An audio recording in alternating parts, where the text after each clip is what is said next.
Hi, it's Dave Dinkel with a 2-minute tip special series. The question that I'm answering here is, who do I ask when I have a problem? Well, this is a great question because you're going to have a problem. Real estate investing is all about problem solving. And despite how easy it appears on, we did this, we did that, boom, boom, that's only part of the problem that you're going to get into when you get into closing and chain of title and various things like that. You're going to face problems. What you need to do is analyze, who do I have on my side that will answer that question for me?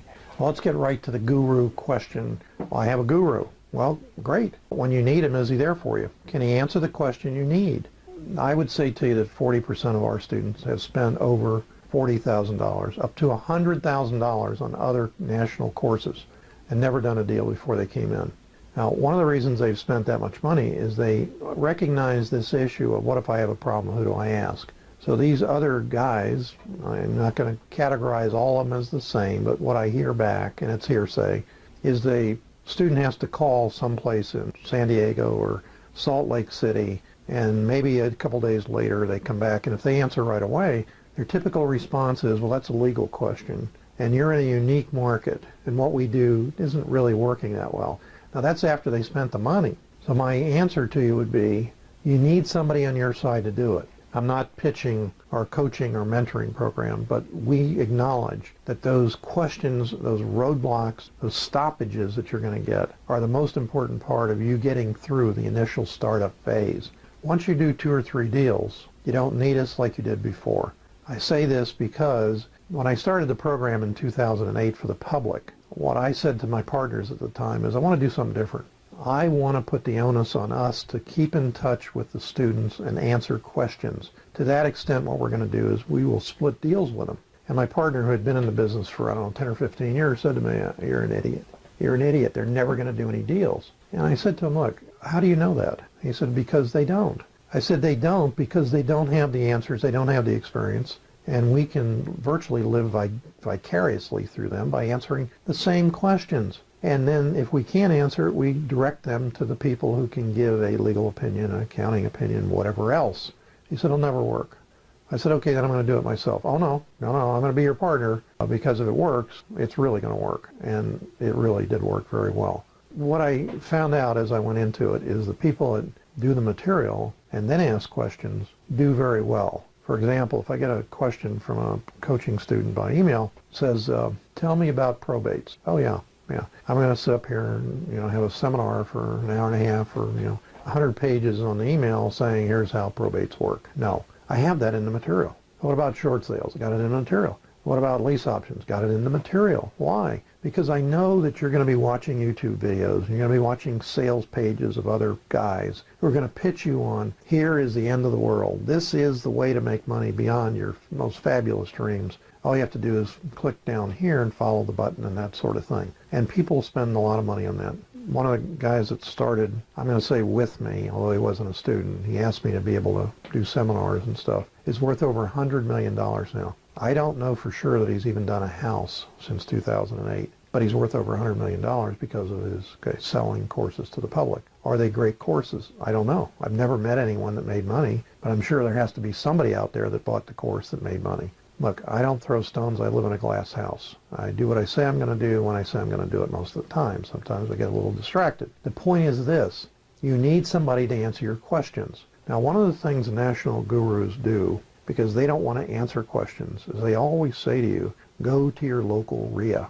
And you go to a local RIA, and typically you have the guys that own the RIA trying to sell you something else. But if you understand that and don't buy every shiny, bright bullet that comes by, listen to what the other guys have to say. It's a great place to network with people who are doing deals. If you go to a meeting and you have 100 people there, 3 to 5 of them are actually going to be doing deals. The other ones are just like you. I want to change my life. What do I have to do it? How many of those will actually do that? I don't know. It depends on what path they take. So it's up to you ultimately, whether you ever do a coaching program with us or you do it with anybody else. When I hear it's absolutely a failure, I have to look at you pointing the finger and say, let's talk about why. Was it because they didn't have the materials? I would say to you that one of the comments I get about any of the programs that have cost $25,000 up to $100,000, there was never a complaint about the material. There is always, they have stuff coming out all the time. I can go to a seminar in this city and that city, and they talk about lease options. Not the point. The information doesn't do you any good. What does you good is failing forward, picking something. I'm not going to pick on lease options, but I am.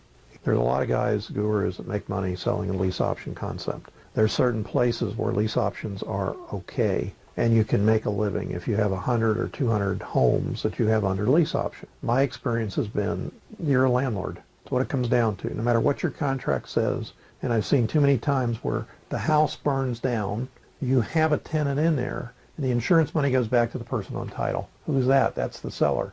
Now, what happens? The seller says, I'm not giving you any of the money. And you say, well, we have a problem. I have it in the contract. Doesn't matter. You have to sue them to get the money. Are you going to be able to sue them and get the money? By the time you think about it, your end buyer, who's now homeless, is suing you to get his non-refundable option consideration back because you didn't fulfill the contract. I've been through too many of these where I've said to other guys, students, go for low-hanging fruit. Go for where you can make 5 or 10 grand, and you don't have to worry about that. And their response was, well, at the end of the lease option, I can make good. By the end of the lease option, you could have done 20 properties and made 10 or 20 times what you're looking at that thing. I'm getting on my high horse about lease options because I just don't think they have the value that you need if you're serious about making money quickly. And I'm sure there are guys out there that have 200 lease options under contract, and if somebody had trained them to do wholesaling, they probably wouldn't have many of those. So to answer the question, who do I ask when I have a problem? Make sure when you go into anyone's program, what is the contact method with them? Now, I'm straightforward and upfront. If you look for me online, you're going to find my cell number. As a matter of fact, if you look at transactional funding, for me to do transactional funding, that number is my cell number. Why? I'm not afraid to answer the phone because most of the questions you're going to ask, and you send me by email, take less than a minute to answer. And if they take longer than that, you haven't read the materials, or you're not into somebody's program where you could have read the materials. Before you get into real estate investing, if you're serious about changing your life and your lifestyle, giving you the freedom you want, you better make sure who's available and that they are available and how long it takes them to answer you. Sometimes I've taken a day to answer because I've been on vacation, but I look at my emails every day and I answer my emails and I answer my phone whenever it rings. That is a key concern for anyone going into real estate investing. What's the default on this? What if you can't afford to have a coaching program or a mentoring program or anything else? Who do you ask? Well, you can go to your local RIA, just like the other guys say. Ask people questions there. Just make sure they don't steal your deals because you don't know what you're doing. And if you can get a closing agent who will be cooperative, and there aren't many that want to cooperate with new students because you ask a lot of what are they consider dumb questions. And if you say to me, there are no dumb questions, there are. And they will acknowledge that gracefully at first, and then later they won't take your calls. You need somebody that's there for you that has experience and that knows what they're talking about. Make sure you have somebody to ask questions of, and we're on to the next 2-minute tip.